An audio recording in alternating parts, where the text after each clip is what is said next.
नमस्कार। Target plus channel में आप सभी का स्वागत है। पिछले वीडियो में हमने वर्गों की गणना के बारे में पढ़ा था और आज के वीडियो में हम जानेंगे आयतों की गणना के बारे में। लगभग दोनों आकृतियां सेम ही होती है। अब सबसे पहले देखते हैं आयत और वर्ग में क्या फर्क होता है।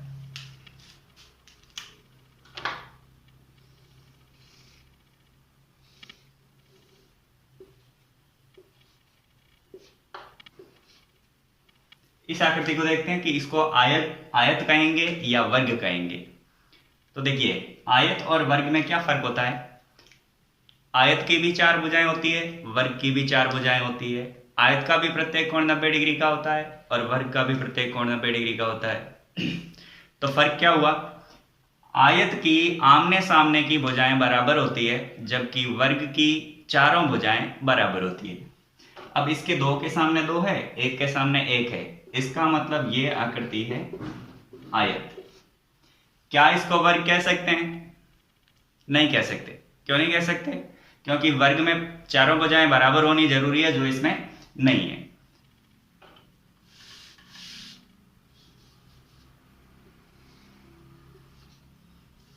अब यह आकृति है, इसकी चारों भुजाएं 2-2 सेंटीमीटर है, इसका मतलब यह आकृति वर्ग है। क्या इसको आयत कहा जा सकता है? हाँ, कहा जा सकता है। कैसे? क्योंकि वर्ग में आमने सामने की भुजाएं बराबर होती है, प्रत्येक कोण 90 डिग्री का होता है। तो दो के सामने दो है और दो के सामने दो है, आमने सामने की भुजाएं बराबर है, इसका मतलब ये आयत भी है। मतलब वर्ग को आयत कह सकते हैं लेकिन आयत को वर्ग नहीं कह सकते। अब आयतों की गणना कैसे की जा सकती है, आइए एग्जाम्पल देखते हैं।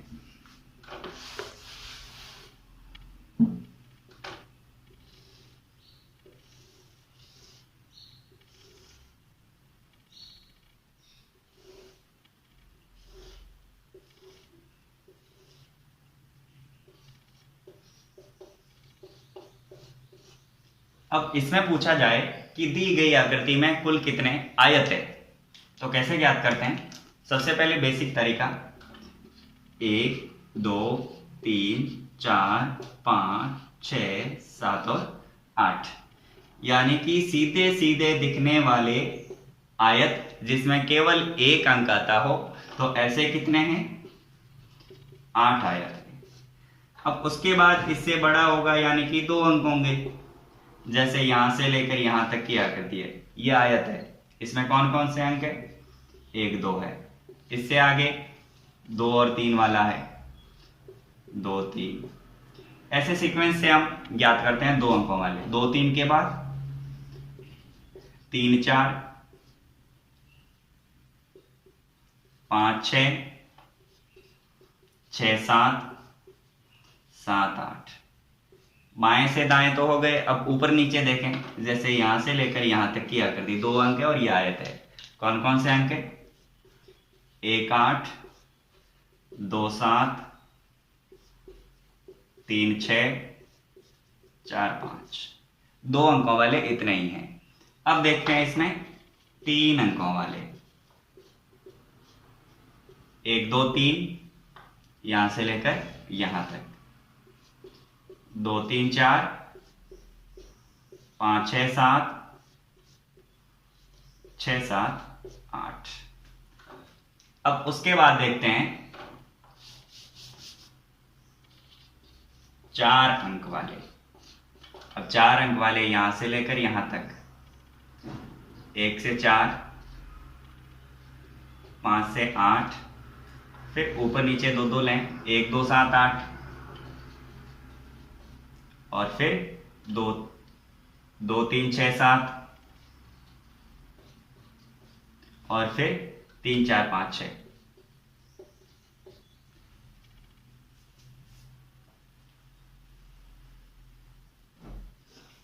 चार के बाद 5 अंकों का होगा नहीं, 6 अंकों का। 3 ऊपर से 3 नीचे से, ये 1 और 1 इससे आगे 2, और उसके बाद होगा सबसे बड़ा यानी कि 8 अंकों का 1। अब इसमें टोटल कितने हो गए, तो काउंट करते हैं।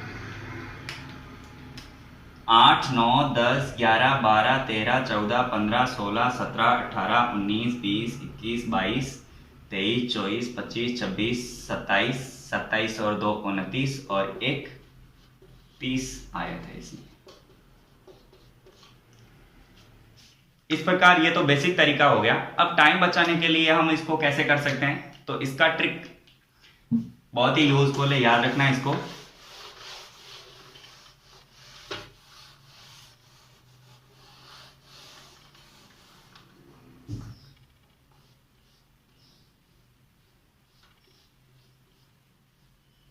जैसे हमने वर्गों की गणना की थी उसी प्रकार आयतों की गणना करते हैं।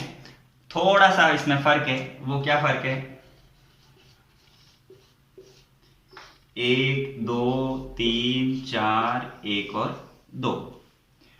अब इसमें वर्गों की गणना की थी तब तो इसमें जो नजदीकी अंक है उसका गुणा किया था, लेकिन इसमें गुणा नहीं करना है। अब इसमें बाएं से दाएं और ऊपर से नीचे अंकों का अलग अलग योग करना है। जैसे कि इसको क्या योग करें, 4 और 3 7 और 2 9 और 1 10, और इसका योग करें तो 2 + 1 यानी कि 3। अब इन दोनों अंकों का आपस में गुणा करना है, तो 10 गुणा 3 बराबर 30। तो इसको सभी को अलग अलग से लिखने की आवश्यकता नहीं है, इस प्रकार से हम बहुत ही कम समय में इसको हल कर सकते हैं। नया क्वेश्चन देखते हैं।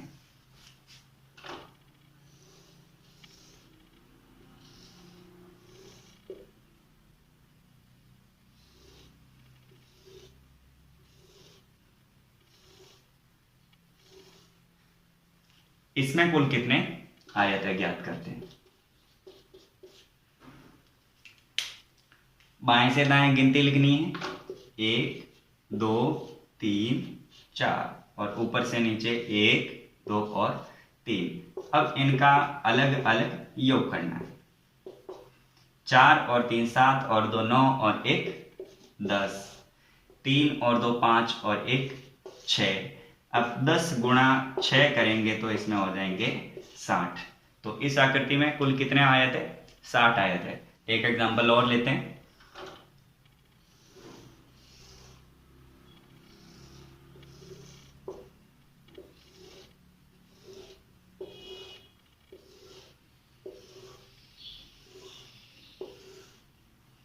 इसमें कुल कितने आयत है,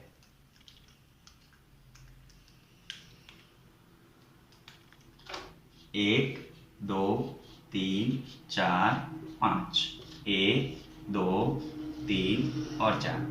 अब इनका अलग अलग योग करना है। 5 और 4 9 और 3 12 और 2 14 और 1 15, 4 और 3 7 और 2 9 और 1 10। इनका योगफल 10 है और इनका योगफल 15 है। अब इसमें कुल संख्या पूछी जाए तो 15 गुणा 10 बराबर 150। तो इस आकृति में कुल कितने आयत है, 150 आयत है।